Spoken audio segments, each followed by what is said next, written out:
नमस्कार दोस्तों, आज तारीख है 6 अगस्त, दिन है मंगलवार। आइए देखते हैं आज के जनसत्ता पेपर में क्या है खास। दोस्तों, सबसे पहले बढ़ते हैं हेडलाइन की तरफ। जैसा आप देख सकते हैं, बांग्लादेश में तख्ता पलट हुआ है। बांग्लादेश में सोमवार को शेख हसीना, जो वहां की प्रधानमंत्री हैं, उनकी सरकार का तख्ता पलट कर दिया गया है सेना के द्वारा। और इसी बीच उनको मजबूर होकर इस्तीफा देकर देश छोड़ना पड़ा है और भारत में शरण लेनी पड़ी है। वहां के सेना प्रमुख वकार उज जमा, जी हाँ, ये लाइमलाइट में आ चुके हैं। वकार उज जमा, इन्होंने वहां की बागडोर संभाल ली है और जनता से वादा किया है कि जल्द ही अंतरिम सरकार बनाई जाएगी। और इसी बीच जो वहां की आक्रोशित जनता थी, जो शेख हसीना से काफी नाराज थी, वह प्रधानमंत्री आवास में घुस गई और उसने शेख मुजीबुर रहमान की मूर्ति तोड़ दी, जो कि बांग्लादेश के संस्थापक और शेख हसीना के पिता भी थे। अब बात आती है कि आखिर ये घटनाक्रम हुआ कैसे। तो बात कहने जो जानकारी मिली है वो बताती है कि 45 मिनट का समय दिया गया था शेख हसीना को रिजाइन करके देश छोड़ने के लिए, और इतने कम समय में उन्होंने त्वरित निर्णय लेते हुए भारत में शरण ली। हालांकि यहां कहा यह भी जाता है कि उनकी पहली योजना लंदन जाने की थी, लेकिन इसी बीच वो भारत में गाजियाबाद के हिंडन एयरपोर्ट पर अपने विमान को लैंड कराती हैं और भारत में शरण लेती हैं। अब यहां कुछ प्रश्न उठते हैं कि आखिर शेख हसीना और मुजीबुर रहमान का भारत से क्या संबंध है। तो आइए इस बात को समझते हैं। दोस्तों, सबसे पहले जैसे आपने देखा कि जो शेख हसीना है वो मुजीबुर रहमान की बेटी हैं। तो मुजीबुर रहमान बांग्लादेश की जो आज़ादी हुई है उसके प्रणेता थे और पाकिस्तान से बांग्लादेश को आज़ाद कराने में उनकी सबसे महत्वपूर्ण भूमिका रही। इसीलिए पहले वे देश के सबसे पहले राष्ट्रपति और आगे प्रधानमंत्री भी बने। हालांकि 1975 में सेना के अधिकारियों द्वारा उनकी और उनके 3 बेटों की हत्या कर दी गई। जी हाँ, वहां के संस्थापक की ही हत्या कर दी गई। उस समय हसीना और उनकी छोटी बहन रेहाना विदेश में पढ़ रही थी, तो वो किसी तरह बच गई और इसके बाद 6 साल तक वे भारत में निर्वासित जीवन जीती रही। जी हाँ, शेख हसीना इससे पहले भी भारत में निर्वासित जीवन जी चुकी हैं और इनके पिता की पार्टी आवामी लीग की नेता आगे चलकर जब स्थिति थोड़ी संभली तब ये बनी 1981 में और फिर ये अपने देश वापस गई। आगे जो वहां पे जनरल इलेक्शन हुए 1996 में, उनको उसमें इनको पहली बार सफलता मिली और ये वहां की प्रधानमंत्री बनी। और 2004 में इनकी हत्या की भी कोशिश, एक बार रैली में ग्रेनेड फेंककर इनकी करने की कोशिश की गई है। आगे चलकर 2009 में ये पुनः बांग्लादेश की सत्ता में वापस आई और उसके बाद से 2009 से लेकर अभी तक ये लगातार वहां की प्रधानमंत्री रही है। जी हाँ, 17 साल का पूरा कार्यकाल आप देख सकते हैं इधर, और इसमें टोटल ये प्रधानमंत्री बनी है बांग्लादेश की 5 बार, जिसमें पिछले 4 बार से लगातार। तो इनको बांग्लादेश में जो इनके समर्थक है लौ आयरन लेडी के रूप में देखते हैं, लौ महिला के रूप में देखते हैं, जबकि विरोधी इनको निरंकुश या तानाशाह के रूप में देखते हैं। आपको यह भी बता दूं, भारत से इनका गहरा रिश्ता है। भारत में ही इनकी बेटी साइमा वाजिद वजीद वो भी रहती हैं और डब्ल्यूएचओ से जुड़ी है, वर्ल्ड हेल्थ ऑर्गेनाइजेशन। तो संभावना है कि ये उनसे भी मुलाकात कर सकती है। अब आपके मन में जरूर ये प्रश्न आ रहा होगा कि आखिर ऐसा क्या हुआ कि इनको देश छोड़ना पड़ा और वहां की जनता इनसे इतने गुस्से में क्यों है। दोस्तों, वहां पर बांग्लादेश में एक नियम था कि जो लोग भी वहां फ्रीडम फाइटर थे, उनके अगर रिलेटिव कोई है तो उनको 30% का आरक्षण दिया जाता था। जी हाँ, मतलब बांग्लादेश के स्वतंत्रता संग्राम से जुड़े हुए हर व्यक्ति के रिश्तेदार को या उससे सीधे जुड़े हुए व्यक्ति को 30% के आरक्षण की सुविधा दी गई थी। इसी बात को लेकर कुछ आक्रोश चल रहा था बांग्लादेश में, और जो प्रदर्शनकारी थे कुछ घटनाक्रम के पश्चात वे लगातार इसका प्रदर्शन कर रहे थे इसके विरोध में। तो 2018 में ये कानून वापस लिया जा चुका, आरक्षण वापस लिया जा चुका था, लेकिन फिर 2024 में जो बांग्लादेश हाई कोर्ट है उसने इसे वापस लागू करने की बात कही, जबकि सुप्रीम कोर्ट ने तुरंत उसे रोक दिया, लेकिन फिर भी जनता आक्रोशित थी, वो इस मुद्दे पर सड़क पर आ गई। तो इसी बीच विरोध प्रदर्शन को दबाने के क्रम में लगभग 100 से ज्यादा लोगों की मौत हो गई, जिससे प्रदर्शनकारी और ज्यादा नाराज हो गए और वो पूरी तरह से एक हिंसात्मक रूप लेता चला गया और अंत में उसने मजबूर कर दिया कि शेख हसीना अपना देश छोड़कर भारत में शरण ले। दोस्तों, यहीं पे मैं आपको बताना चाहूंगा कि शेख हसीना को भारत के एक विश्वस्त सहयोगी के रूप में जाना जाता है और उनके सत्ता से बाहर होने के बाद भारत भी चिंतित हो गया है। अब उसने राजनीतिक मंथन शुरू कर दिया है कि अब हमारी रणनीति इस मुद्दे पर क्या होनी चाहिए।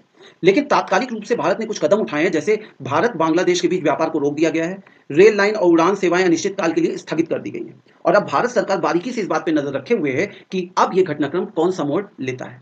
तो मित्रों, अब आप समझ रहे होंगे कि जब हसीना के आवास में जनता घुसी और उसने मुजीबुर रहमान की मूर्ति तोड़ी तो इसके क्या मायने निकल सकते हैं। इस खबर थी। इसके बाद बढ़ते हैं दूसरी खबर की ओर।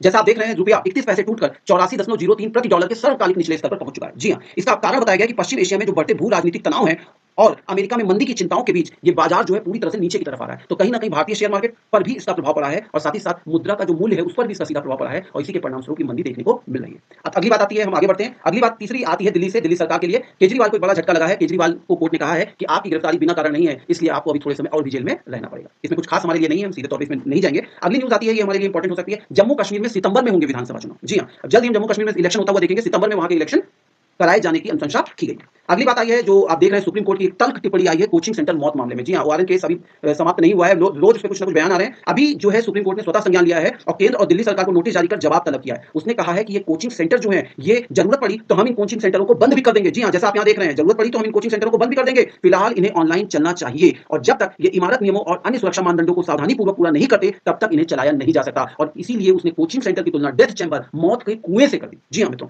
इसके बाद हम आगे बढ़ते हैं। अगली खबर जो हमारे लिए महत्वपूर्ण है वो कुछ ये है, दिल्ली में पुस्तक मेला शुरू हो रहा है। अगर आप दिल्ली में रह रहे हैं और पुस्तक पढ़ने के शौकीन है तो 7 से 11 तारीख के बीच मेला चलेगा। और बता दूं मैं कि भारत मंडपम, जी हाँ, दिल्ली में भारत मंडपम के हॉल नंबर 12A और 12 में ये पुस्तक मेला का आयोजन किया जाएगा। तो आप बिल्कुल यहाँ पहुंचे और किताबों को पढ़कर अपने नॉलेज को और ज्यादा धारदार बनाएं। एक बड़ी खबर आ रही है, इसका बहुत दिनों से इंतजार था। देखिए, उपराज्यपाल कर सकते हैं नगर निगम में एल्डरमैन की नियुक्ति। जी हाँ, अभी तक एमसीडी मतलब जो दिल्ली नगर निगम है उसमें राज्यपाल के हस्तक्षेप को लेकर काफी मुद्दा विवादों में था और इसी पर एक मामला सुप्रीम कोर्ट भी पहुंच गया था, उसी पर निर्णय आया है, काफी महत्वपूर्ण है। देखिए, इसको थोड़ा सा समझते हैं, इस मुद्दे को कि आखिर ये क्या है। देखिए, एक्चुअली जो दिल्ली नगर निगम है जिसे एमसीडी भी बोलते हैं, उसमें टोटल मेंबर है 250 निर्वाचित और 10 नामित, मतलब जिसको राज्यपाल मनोनीत करते हैं। इन्हीं 10 मनोनीत को बोला जाता है एल्डरमैन। तो आप सरकार ने इसी को चैलेंज किया था कि जो एलजी हैं, जो हमारे राज्यपाल हैं, उपराज्यपाल, वे 10 सदस्यों को जो नामित करते हैं क्योंकि वो भाजपा से जुड़े हुए हैं, तो कहीं ना कहीं भाजपा नगर यहाँ पे नगर निगम के कामकाज में व्यवधान डाल सकती है इस प्रावधान के माध्यम से। इसीलिए इसको चैलेंज किया गया था सुप्रीम कोर्ट में।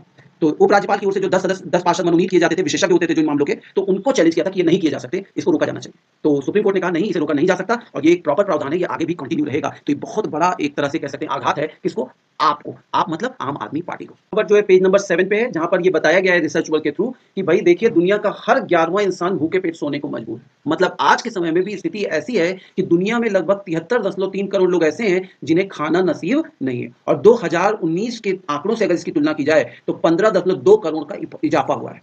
और उससे भी बड़ी बात यह है कि अफ्रीका में स्थिति कहीं ज्यादा खराब है, जहां हर 5वां इंसान भूखमरी का शिकार है। जी हाँ, तो अगर आप हंगर रिलेटेड जो इश्यूज हैं, जो खाद्य पदार्थों का संकट है, इससे लेकर कुछ या गरीबी के मुद्दे पर कुछ डेटा चाहते हैं जो आपके एग्जामिनेशन के लिए इंपॉर्टेंट है, तो उसके लिए ये आर्टिकल महत्वपूर्ण है, आप इसे जरूर देखें।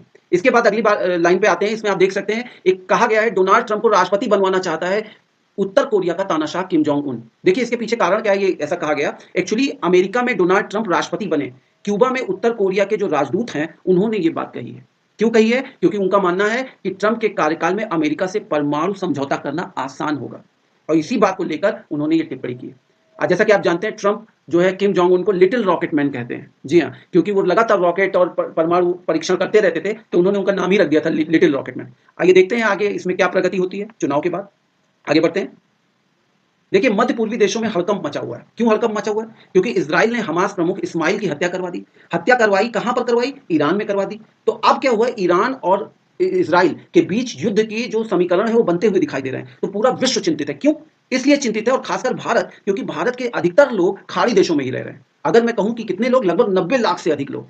और अगर सऊदी अरब को ही अकेले देख लीजिए तो 26.5 लाख लोग तो सऊदी अरब में हैं, कतर में 8.5 लाख के करीब में है। इस तरह अलग अलग देशों में अलग अलग संख्या है। ईरान में अगर बात करें तो लगभग 10,500 के करीब लोग निवास कर रहे हैं भारत से। तो यहां पर अगर किसी तरह की कोई गतिविधि होती है, लड़ाई होती है, तो इसका सीधा इंपैक्ट भारत पर भी आने की संभावना है। और एक और महत्वपूर्ण, भारत वहां चाबहार बंदरगाह विकसित कर रहा है जो भारत, ईरान और अफगानिस्तान को जोड़ेगा और इससे चीन की मौजूदगी को चुनौती देने के लिए ये सबसे महत्वपूर्ण है। तो अगर यहां पर कुछ ऐसा होता है तो निश्चित रूप से भारत पर अप्रत्यक्ष ही सही प्रभाव पड़ने के अंदेशे हैं। अब बात आती है कि आखिर भारत इस प्रभाव को मानता है कि नहीं। तो भारत की तरफ से कहना है ऐसा कुछ भी नहीं है। भारत की विदेश नीति स्वतंत्र है। हमारे रिश्ते दोनों से अच्छे, इजराइल से ले लो या ईरान से, और हम द्विपक्षीय रिश्ते रखते हैं, जैसे हमने वर्तमान समय में रूस और अमेरिका दोनों से रखा है। इसलिए भारत किसी गठबंधन का हिस्सा नहीं है, तो भारत पर इसका कोई प्रभाव नहीं पड़ेगा। आगे देखते हैं दोस्तों। इसके बाद अगली खबर आती है।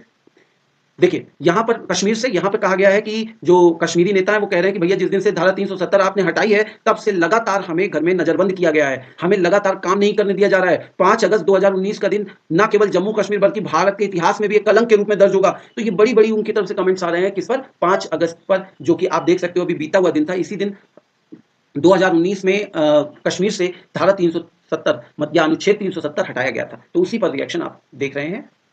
आगे की तरफ बढ़ते हैं। तो ये बांग्लादेश में तख्ता पलट की घटना है, ये मैंने डिटेलिंग शुरू में ही कर दी है। मौत का कुआं बने कोचिंग सेंटर, इसकी भी डिटेलिंग की जा चुकी है। तो दोस्तों, अगर हम देखें तो ये कुछ महत्वपूर्ण खबरें हैं। दूसरी चीज, अमेरिका में मंदी की आशंका से भारतीय बाजार धड़ाम, हमने हेडलाइन में ही ये बात देख ली थी। आगे की तरफ बढ़े तो तोड़फोड़ की घटनाएं देख रहे हैं, बांग्लादेश में उथल पुथल देख रहे हैं। हसीना के बेटे ने कह दिया है कि शेख हसीना कभी भी राजनीति में वापस नहीं आएंगी। बांग्लादेश में महिला T20 विश्व कप होने वाला है, तो बांग्लादेश की स्थिति देखते हुए इस पर भी अब क्वेश्चन मार्क लग गया है कि ये हो पाएगा कि नहीं। सेमीफाइनल के मुकाबले में भारत हॉकी मैच में जर्मनी से भिड़ने वाला है। यही कुछ न्यूज़ है, इन्हें ही देखना था। कल मिलेंगे अगले